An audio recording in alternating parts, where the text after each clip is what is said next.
Morning. আমরা বেরিয়েছি এখন আমাদের হোটেল থেকে। এখন যাব ডিরেক্ট পোর্ট ব্লেয়ার। সেই বারাতাং অব্দি রাস্তা যা খতরনাক রাস্তা, অত্যাধিক বাজে রাস্তা। আমরা কিছু স্ন্যাক্স নিয়ে নিয়েছি। এখন বাজে 8:30। আমরা কাল রাতে রঙ্গতেই স্টে করেছিলাম, নাইট স্টেটা আমরা রঙ্গতেই করেছিলাম। রঙ্গত থেকে আমরা এখন বেরিয়ে যাচ্ছি। রাস্তাটা সামনে ভয়ানকই খারাপ রাস্তা, একটু একটু মাঝে ভালো, কিন্তু বেশিরভাগই এই রঙ্গত থেকে যে বারাতাংয়ের এই রোডটা প্রায় 2-2.5 ঘন্টা খারাপ রাস্তা। তো আমাদের টার্গেট হচ্ছে এই খারাপ রাস্তাটাকে পার করে যাতে আমরা 12:30টার যে কনভয়টা আছে বারাতাং থেকে সেইটাতে যেন আমরা গাড়িটা নিয়ে বেরিয়ে যেতে পারি এবং ভালোভাবে পোর্ট ব্লেয়ারে পৌঁছে যেতে পারি।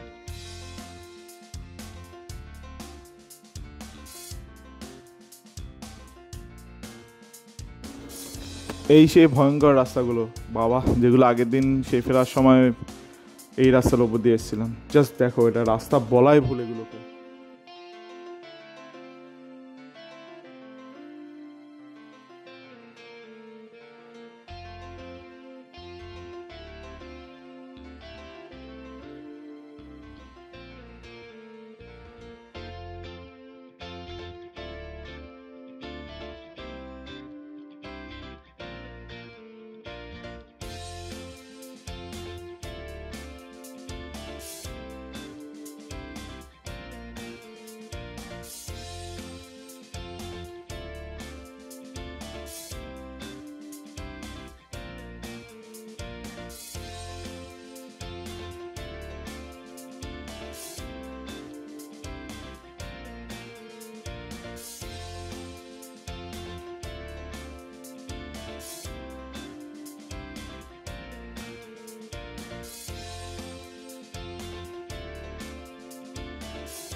চেক পয়েন্ট এসছে এখানেও, অ্যাকর্ডিং টু আওয়ার ড্রাইভার, এখানে নাকি জারোয়া থাকে। হ্যাঁ, জারোয়া প্রোটেকশন পোস্ট। এখানে গিয়ে পরে আরবার ফটোগ্রাফি ভিডিওগ্রাফি নিয়ে যদি বাই এনি চান্স দেখা যায় তাহলে মোবাইল কেড়ে নেবে। অ্যাকর্ডিং টু আওয়ার ড্রাইভার, হ্যাঁ। আমরা সত্যতা যাচাই করিনি। আর এখানে লেখাও আছে জারোয়া প্রোটেকশন পোস্ট। অ্যাকচুয়ালি এখানে সত্যতা যাচাই করার কোনো ইয়ে নেই, স্কোপ নেই। পুরোটাই যারা বলছে আমি সেটা বিশ্বাস করে নিচ্ছি। হ্যাঁ, এই জঙ্গলটার মধ্যে জারোয়ারা থাকে। হাই চান্স জারোয়ারা এখানে থাকে।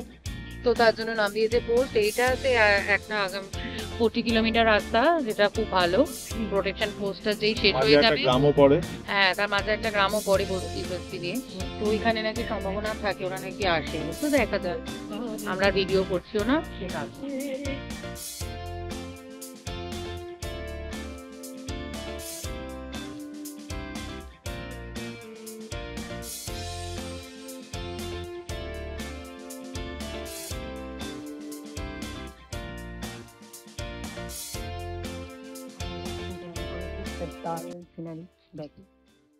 অনেক আমি ছবি ক্লিক করেছি।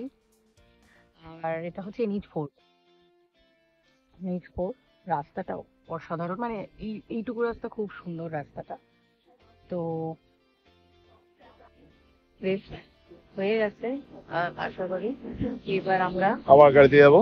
হ্যাঁ, আবার সে লং যাবে। আবার বেশি দূর নেই, আরে অল্প, মানে গুটিয়ে এসছে ব্যাপারটা আর কি, র্যাপ আপ যাকে বলে। ঠিক আছে, চলো বাকি কথা পরে গিয়ে দেখা হচ্ছে।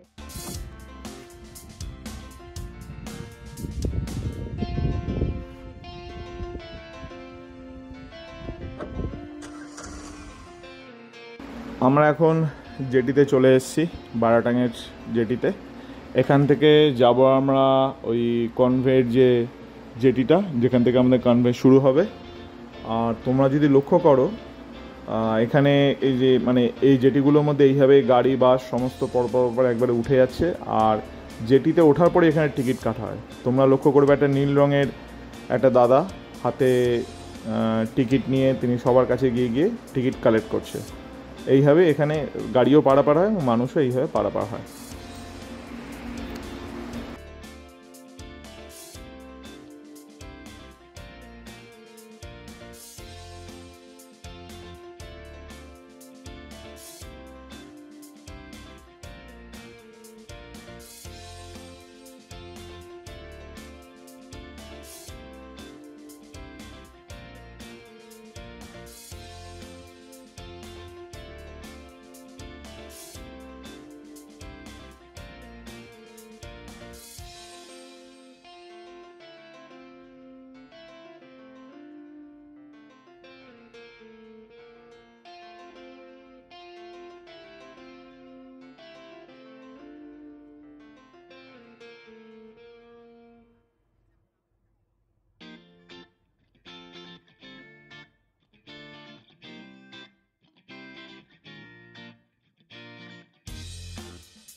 ট্রেনটা যদি গড়বড় থেকে যায় সেটা হলো থেকে বারাদান থেকে মিডিল স্টেট। হ্যাঁ, এইবার এখান থেকে চেকপোস্টের গেটটা খুলবে 12:30টায়। আর ওই দিক থেকেও মানে আধ ঘন্টা গ্যাপে গ্যাপে করে, মানে ওই দিক থেকে যদি 6টায় করে তাহলে এদিক থেকে 6:30 এরকম ভাবে। তো আমরা এখন নেমে যাবো, নেমে গিয়ে ওয়েট করবো, কেন এখন বাজে হচ্ছে 12:15 মতো। আর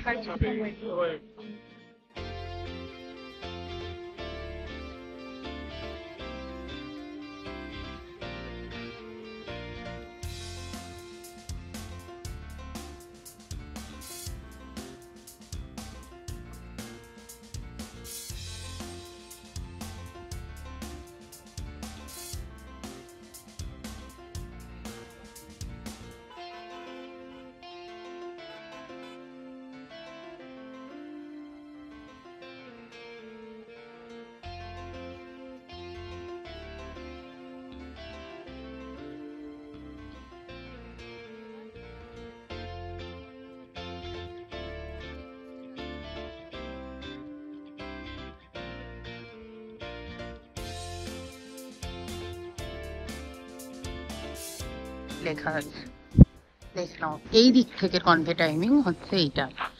ফার্স্ট কনভে যায় 6:30, সেকেন্ড কনভে 9:30, থার্ড কনভো হচ্ছে 12:30, আর ফোর্থটা হচ্ছে গিয়ে 3টের সময়। এই দিক থেকে মানে মিডিল স্টেট থেকে যে চেকপোস্টটা আছে সেই চেকপোস্টটা থেকে এই কনভেটা এই টাইমটায় ছাড়ে। আর ওইদিকে যেটা জিরকাটাগঞ্জ জিরকাটাগঞ্জ যেটা আছে, আমি উচ্চারণটা বারবার ভুলে যাচ্ছি, যাই হোক ওইটা থেকে ছাড়ে হচ্ছে 6টার সময় ছাড়বে, তারপরে ছাড়বে 9টা, তারপরে 12টা, তারপরে 2:30, মানে আধ ঘন্টার গ্যাপে এটা হচ্ছে এই দিককার। এরপরেই চেকপোস্টে ঢুকে গেলেই আর ভিডিওগ্রাফি ফটোগ্রাফি নট অ্যালাউ, যেহেতু জারোয়ার পরে। কিন্তু দুঃখের বিষয় আমি কোনো রকম কোনো জারোয়া দেখতে পাইনি। আগের দিন ছিল, পাইনি বলবো না, আগের দিন ছিল, বাট আমি ঘুমিয়ে পড়েছিলাম। আর ছিল হচ্ছে ডান দিকে বসে। এবার শুভও সেভাবে ফট করে দেখতে পাইনি, আমাদের ড্রাইভার দাদা চিৎকার করে উঠলো, দেখো দেখো। আর আজকে আমাদের ড্রাইভার দাদা বালুটেরাতে নিয়ে গেল, এমন তাড়াহুড়ো করে মোবাইল কিনে যাবে না, অনেক ছবি তুলতে গেলে দেরি হয়ে যাবে, দেরি হয়ে যাবে, তাড়াতাড়ি করে দেখে চলে আসুন, নাহলে আমি 12:30 ধরতে পারবো না। সেই এখন ধরেও ফেললাম, মাঝখান থেকে ভালোভাবে একটা ভিডিও বা একটা কোনো ফটো তো তুললামও না, ভিডিও কিছু করলাম না, ফোনটাকে ইয়েতে রেখে চলে গেলাম গাড়িতে রেখে। ঠিক আছে, নিজেরা দেখলাম এই তাড়াতাড়ি করে, মানে 5 মিনিটের মধ্যে যা করেছে। তো চলো, এখানে টয়লেট আছে বাট জেন্টসটা বন্ধ, আর টয়লেটটাতে আমি গেলাম না, প্রচণ্ড নোংরা টয়লেট, কেউ পরিষ্কার নয়। তো ঠিক আছে, একেবারে হোটেলে করতে হচ্ছে। কী কী লিখছিস? নাম, আধার কার্ডের ডিটেলস, কোথা থেকে এসেছি, বেসিক ইনফরমেশন। আর কি দিতে হচ্ছে? ফোন নাম্বার দিতে হচ্ছে, দিচ্ছে, কোথায় উঠেছে, ফর্ম ফিল আপ করে আবার যাব। টাইম আছে এখনো অনেক।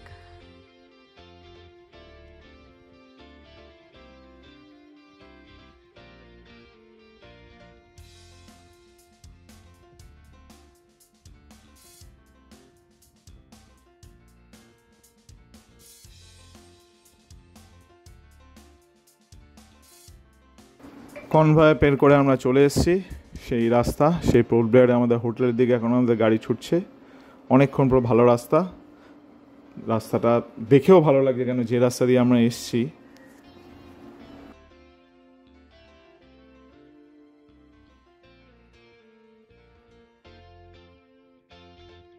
এই যে জায়গাগুলো তোমরা দেখতে পাচ্ছ, অ্যাকর্ডিং টু আমাদের ড্রাইভার দাদা, সুনামির পর থেকে জায়গাগুলো নাকি এরকম হয়ে গেছে, এখানে নাকি জল ঢুকে গেছিলো এবং তারপর থেকে এটা এরকম লেভেলেই রয়ে গেছে।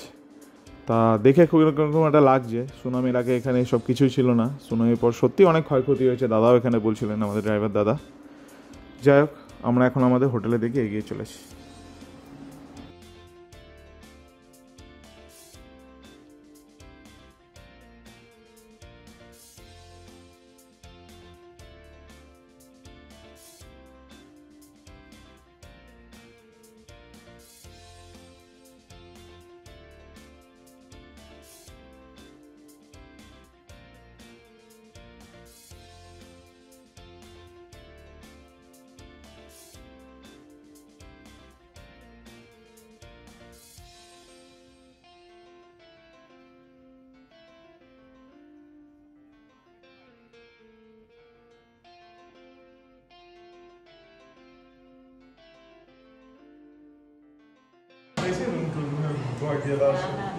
তো আমরা চলে এসেছি পোর্ট ব্লেয়ারে, পৌঁছে গেছি ফাইনালি।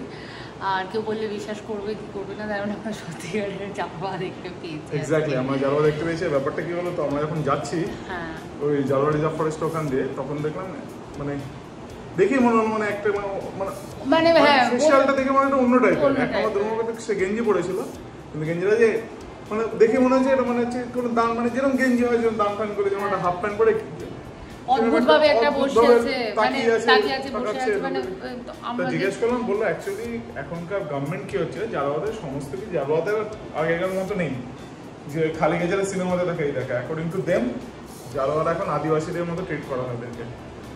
এরা এখনো জঙ্গলে থাকে ঠিকই, কিন্তু এদেরকে গভর্নমেন্ট ফুড থেকে শুরু করে ড্রেস সমস্ত কিছু প্রোভাইড করে, প্রচুর ফান্ডিং যায়। কিন্তু ওদের যে হ্যাবিটেন্ট আছে, হ্যাবিটেন্টটা এখন ওরা জঙ্গলে বা ওইভাবে ওরা থাকে। হ্যাঁ, দেখে মনে হচ্ছে কেউ কবি বিশ্বাস করলে আমি জানি না, তবে আমরা সিরিয়াসলি দেখেছি।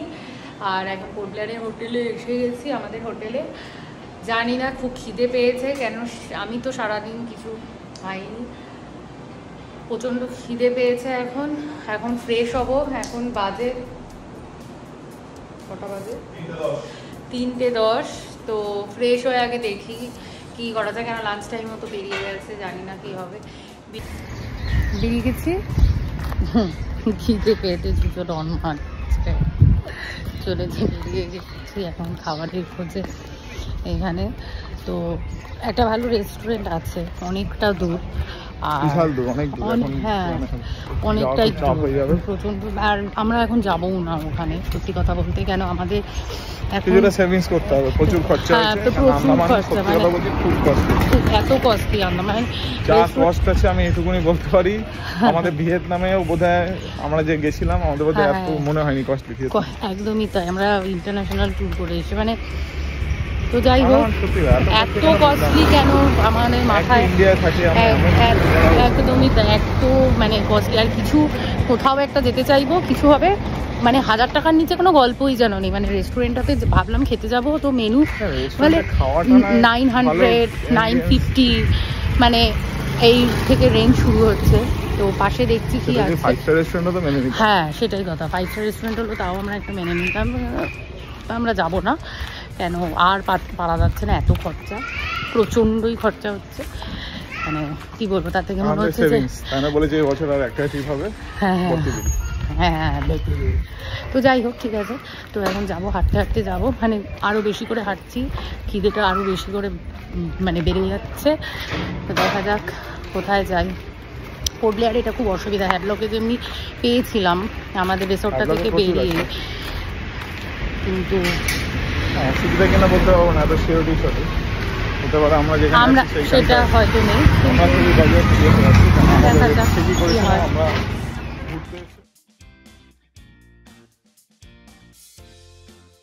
আমরা একটা ফাইনালি রেস্টুরেন্ট খুঁজে পেয়েছি অনেকটা হেঁটে, সল্ট অ্যান্ড সুগার।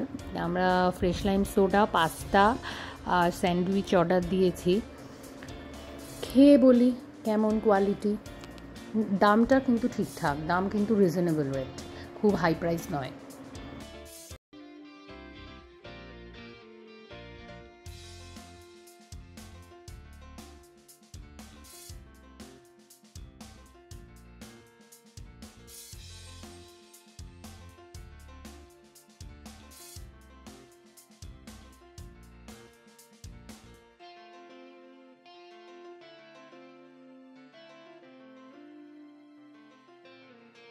এই আমরা যে রেস্টুরেন্টে এসেছিলাম ঘুরিয়ে দেখাচ্ছি, প্রত্যেকটা ফুড অসাধারণ। স্যান্ডউইচটা খুব ক্রাঞ্চি ছিল, খুব সুন্দর ছিল, পাস্তা খুব ফ্রেশ ছিল, চিকেনটা খুব ফ্রেশ ইউজ করেছে, প্রাইস ভালো। ইভেন ওদের প্রন সল্টেন্ট ব্যাপারটা তো অসাধারণ লাগলো আমার। ফ্রেশ ট্রান্সফারটা আফটার লং টাইম এত ভালো খেলাম। হ্যাঁ, সোডা পরিমাণটা খুব কম, মানে মনে হলো যে লাইনই আছে, লাইনই আছে। ঠিক আছে, আমার হোটেলের নামটা একবার দেখিয়ে দিচ্ছি। আর প্রাইসটা ভীষণ ভাবে, আমরা এত কিছু খেয়েছি, অনলি 1100 বিল হয়েছে। প্রাইস ভীষণ রিজনেবল। আমরা যেটা খুঁজছিলাম যাবো মানে যাকে শুধু একটা রিজনেবল প্রাইসে তাতে পাওয়া গেল, একদম ঠিক আছে, আই এম স্যাটিসফাইড। হ্যাঁ, দেখুন ভালো ফুড পেলে ভালো প্রাইস দিতে পারবো, কিন্তু ফুডের কোয়ালিটি ভালো না হলে আমি প্রাইস দিতে পারবো। কোয়ালিটি সত্যি খুব ভালো ছিল। ঠিক আছে, এখন একটু শান্তি লাগছে। এখন আমরা একটুখানি হাঁটবো, হেঁটে তারপরে হোটেলে যাবো। কেন আজকে আর আমাদের কোনো কাজ নেই, কাল আমাদের নর্থ বে আর রথটা বাকি রয়ে গেছে। 26শে জানুয়ারির জন্য বন্ধ ছিল, তো আমাদের হাতে একদিন এক্সট্রা ছিল, কালকে আমরা ওটাতে যাবো। তো তারপরে আমাদের ট্রিপ শেষ, মানে আমাদের আর একদিন বাকি, তারপরে ব্যাক টু হোম। মনটা খুব খারাপ।